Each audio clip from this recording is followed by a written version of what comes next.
Thanks, Surrey, and good morning and good afternoon, everyone online. It's a great opportunity for myself on behalf of Podium Minerals just to provide a bit of an update around our recent MRE results, which we posted last week to the ASX.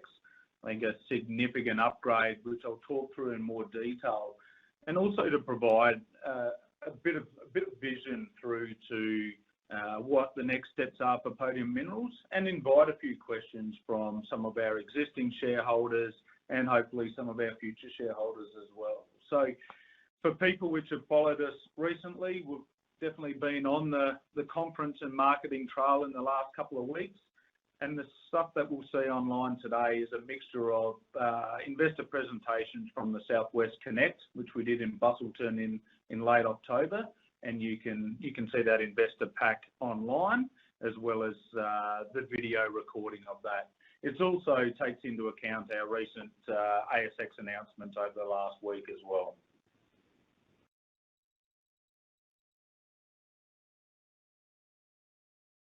Just jumping ahead. So once again, the disclaimer notice, which you can see online through that investor pack. Please absolutely take the opportunity to have a look through the basis of our information today. What I wanted to talk through today ahead of questions is really a little bit of detail around that resource and why, why with a mining engineering background and a little bit of a geology background, I find it extremely exciting, but also what relevance our team has in taking this data and our ability to work aggressively towards development activities and towards operations. Throwing my mining engineering hat on, a couple of the things I'm excited about when I look at the Parkes Reef ore body, and particularly as a PGM resource, is I believe we need size to make a real go of it. And with an upgrade to 6 million ounces of 5E PGM plus contained base metal within that ore body, I think we have the basis of real size and scale to start doing alternate studies around how to maximise value. We need high grade. So high grade definition within this latest resource for me is, once again, a key factor on what Podium does with Parkes Reef. It allows us to focus on where is the high grade, how can we extract it as a preference to larger bulk, lower grade parts of the ore body, and where can we really look at getting return on our investments, at the development project stage as soon as possible. We need an ore body which is near surface, which Parkes Reef has, being within 5 metres of surface. So easy and early access to ore is important for ramp up of any project in Australia and globally. And we need the ability to grow our resource. And with deep holes, which we did earlier this year, we've got the opportunity to continue to explore and grow our resource throughout the life cycle of Parkes Reef. I'll cover a little bit of an update around our team, both from a senior leadership team, but also a board team as well, which we're positioned to really support Parkes Reef and the project studies moving forward. So just to recap for those new to the story, Parkes Reef is a 15-kilometre long PGM ore body situated approximately 80 kilometres west of Meekatharra, so at the top of the Midwest in WA. It sits on approved mining leases as well as having a native title agreement in place. So we really do have the backbones of a project to allow us to study unimpeded over the next short period of time. The ore body, the results. So we are absolutely ecstatic with the results we got last week. Significant size and scale. We've been able to show that the ore body is not just existing across 15 kilometres in strike, but it really is continuous down to modelled down to 250 metres below the surface. And as I mentioned earlier, with the deep holes, I think we've really only scratched the surface around how significant this ore body can be. At 1.3 grams per tonne 5E PGM, it absolutely is in the ballpark of what we consider bulk mining will require for a prospective ore body moving forward. So we have the basis around what it takes to guide us in our studies, and with the definition of the high grade, which is another 15.7 million tonnes at 2.3 or just over 2.3 grams per tonne, we really are starting to hone in around where does the high grade occur, how can we optimise conceptual mining work, where can we focus on higher mining recoveries and improved processing performance within that ore body. And part of this data also allows us to start thinking where along 15-kilometre strike do we want to focus our efforts and energies. So it really is a good basis. The diagram you've got on the left is a view looking north, and once again it shows size and scale, which many others in the Australian mining scene don't have. What does it look like? Our ore body is steeply dipping. So the right-hand side shows an ore body which ranges from 10 metres to 25 metres in width. We've been able to understand where the more continuous widths are along strike, and nominally within the western portion of our ore body, it ranges from 20 to 25 metres in width. It's around about 20 metres in the central portion of the Parkes Reef ore body, and it's slightly narrower, around 10 or 15 metres in width. Now, for both a shallow open cut mine and from an underground mining perspective, these mining widths are absolutely ideal from my perspective. So, shallow, potentially considering some steeply dipping hanging walls in a shallow pit is something we'll look at as part of the conceptual mining. But then switching into underground, it has the ore body widths for us to consider large-scale mechanised mining, which is very different from our global peers. So our South African counterparts, which account for the best part of 80% of the world's platinum, rhodium and iridium, are mining reef packages somewhere in the order of less than 1.5 metre widths, which is quite laborious and quite hands-on and hand-scale mining. So we think we've got a significant advantage to be able to put, Australian and Canadian and European mining equipment into our ore body and extract larger scale tonnes, at a significant rate. Now the graph on the left, I'll just duck back. The graph on the left is something we've seen in a couple of our reports. It really shows where does grade live within the intersection of our ore body. So within a 20 metre, in this example, within a 20 metre PGM package, we've been able to identify consistently along the ore body higher grade ranging from 1 to 5 metre in width towards a hanging wall, which on the graph is towards the left. And we've been able to identify anywhere between 0 and 3 metres of higher grade PGMs towards the footwall. So we've got two zones to really maximise what selective mining could look like under these scenarios as well, with what we consider still prospective PGM grades in between. So we are in conceptual mining studies at the moment. At the sort of kick-off towards our scoping study, we've got a few things we're working with our preferred mining consultant on. One of them is selective mining versus bulk mining. So whether we take the full 15 to 20 metre ore body width or whether we mine narrower high grade. We'll also look at evaluating early access to open cut ore versus going straight into primarily underground ore, and also considering oxide PGMs versus sulfide PGMs, with oxides existing in the top 40 to 45 metres of the ore body and near surface. So all of those, I think, are exciting for our project team because we've got an opportunity not just to chase one path down towards maximising value, but to really stress test what the inputs look like and to help, to really help narrow our focus around what is the starter mine, what is the starter sequence, and where do we invest both growth drilling and infill drilling as we head into 2023. Processing. So processing, we've started sharing our strategy a lot more openly in the last month or two, as we're starting to get a better feel for what our PGM ore body looks like and what the market looks like, particularly for Australian PGMs. Traditional South African style PGMs will do a PGM concentrate at the mine sites, and quite often they would then truck that concentrate, a bulk PGM concentrate, through to neighbouring mines and operations and corporations to put through a series of smelters and then into discrete PGM refineries, pretty much all within sort of the bushveld of South Africa. So that is a 50-year tried and tested path towards extracting PGM metals out of the ore body.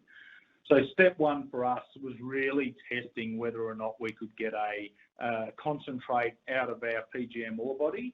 And with both historic tests and current work, we've been able to focus on improving recoveries towards a PGM concentrate.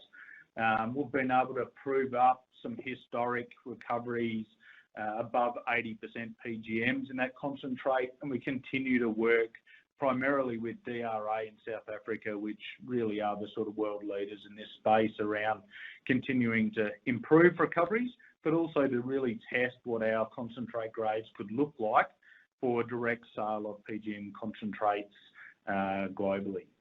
The other path we're excited about, and similar to having a couple of different path options to maximise value in our project, is also looking at primarily an atmospheric leach process and solvent extraction to really hone in around how to produce a high-grade PGM product, which has the ability to skip the smelter stage, which is great both from a cost and the decarbonisation space.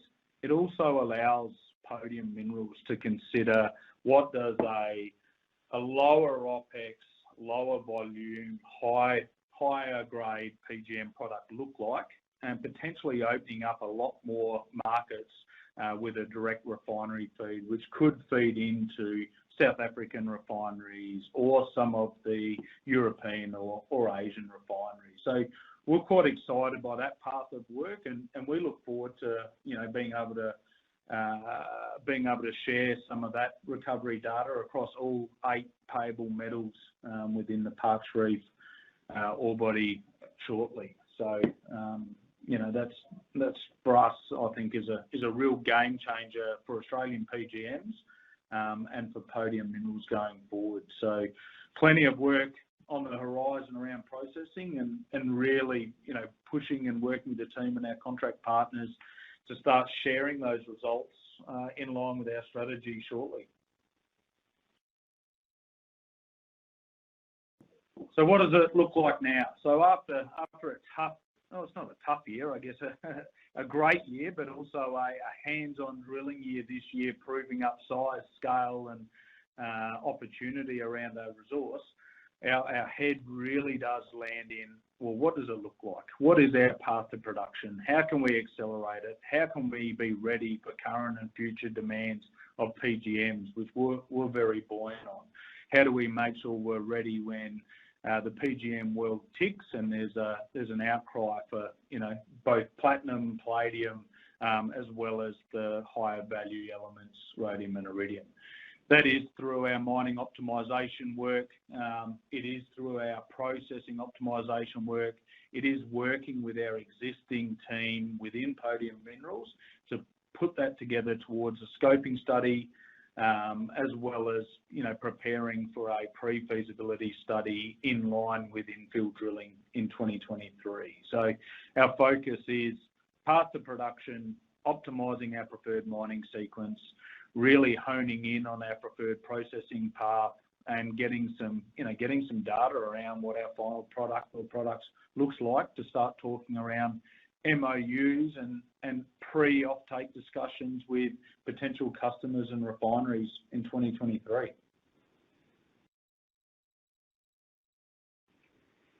And the team. So the team is something which I think Podium's done extremely well on in the last year. Our team is absolutely pathway to production and development focused. We've handpicked a team which has a technical skill set of geology by bringing Mark Fleming on board. It includes both mining and geology through my role as the CEO and Managing Director. We've brought Jason Whittle on as a GM of projects, who's also got experience through metallurgical roles, operations and projects. And recently we've been pleased to bring Justine Lee on board as our CFO, who has great exposure from her time at Emeco, being in the mining services industry, but also really living and breathing what does operations and operational support look like.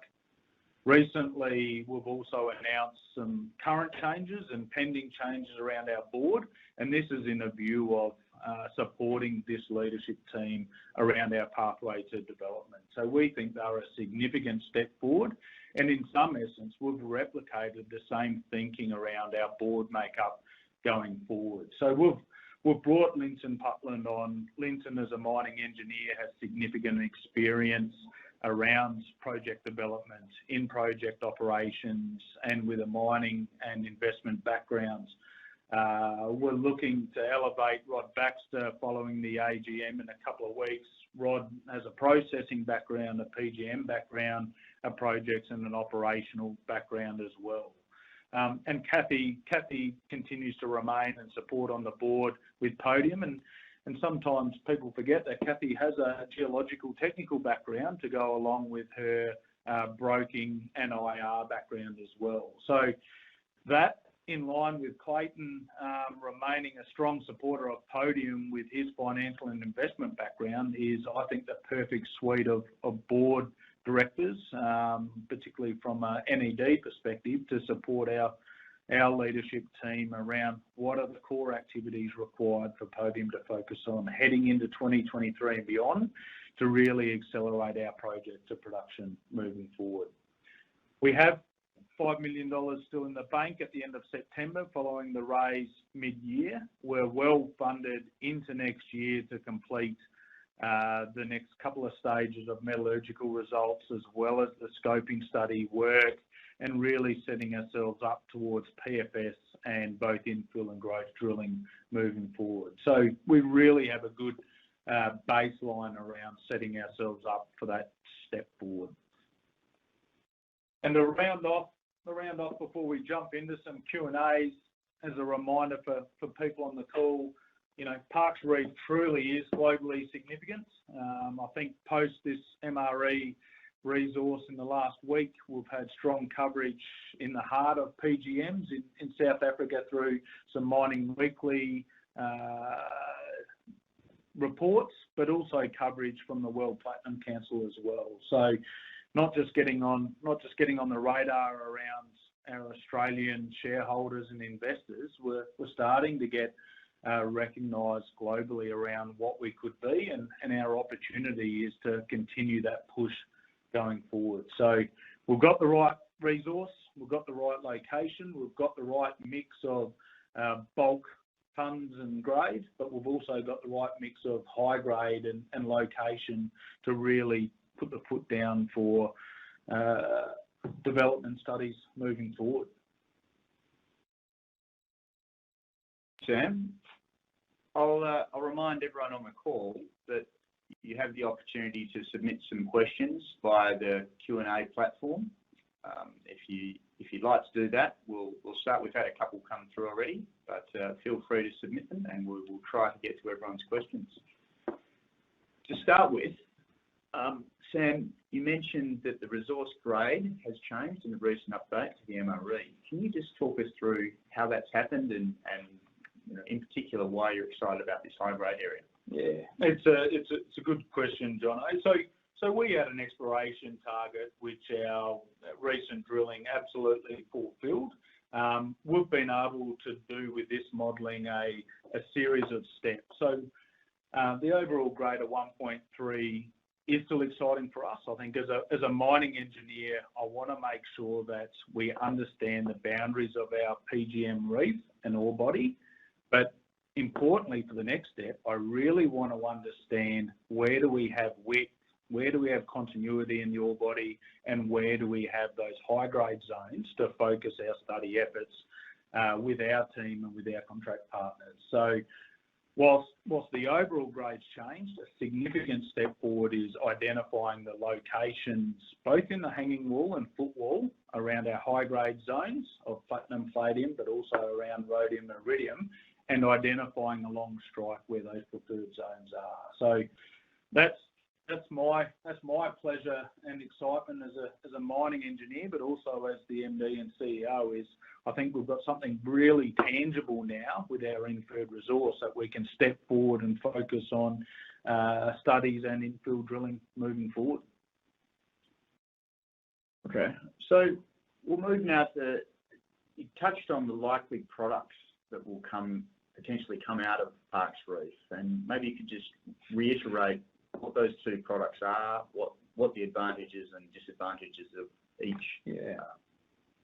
Yep. No, happy to talk about it. And this is I think the biggest next step value lever which Podium and our projects team has. So I spoke earlier around producing a PGM concentrate, and that is very consistent with what the market expects of us. And it's also very consistent with how the market operates globally today. So the good thing for us is, can we get a potentially saleable spec PGM concentrate? Yes. Early indications over the last 2 or 3 years says we can, and particularly in the sulphide zone of our PGM ore body. So step one, we're excited by that opportunity and we'll continue to evaluate it. Our team's background, including my background, is absolutely around bulk trucking, rail, shipping of concentrates, base metals and multi-base metals globally, and particularly into Asia. And it's something which the Australian market and particularly Asian smelters and refineries are comfortable with. So it's an avenue we'll continue with. Comparatively, it is quite a lower grade PGM compared to many base metals or other precious metal peers in Australia. So it will likely come with higher OPEX, slightly lower CAPEX, and it comes with a little bit more complexity around running that operation. So whilst it's an avenue, and it's an avenue we'll continue to test, we think there's an opportunity to extract more value as well as more support, both from WA and Australian governments, around downstream processing on site.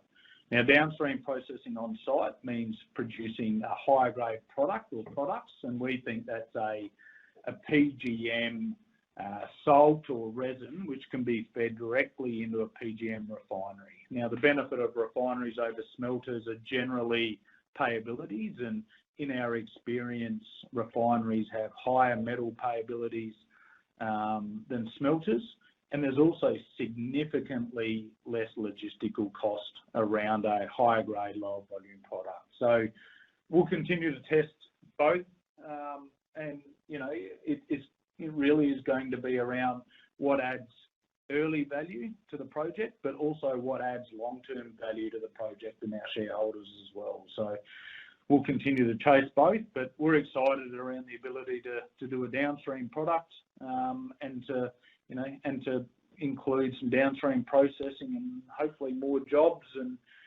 more construction build in Western Australia as well.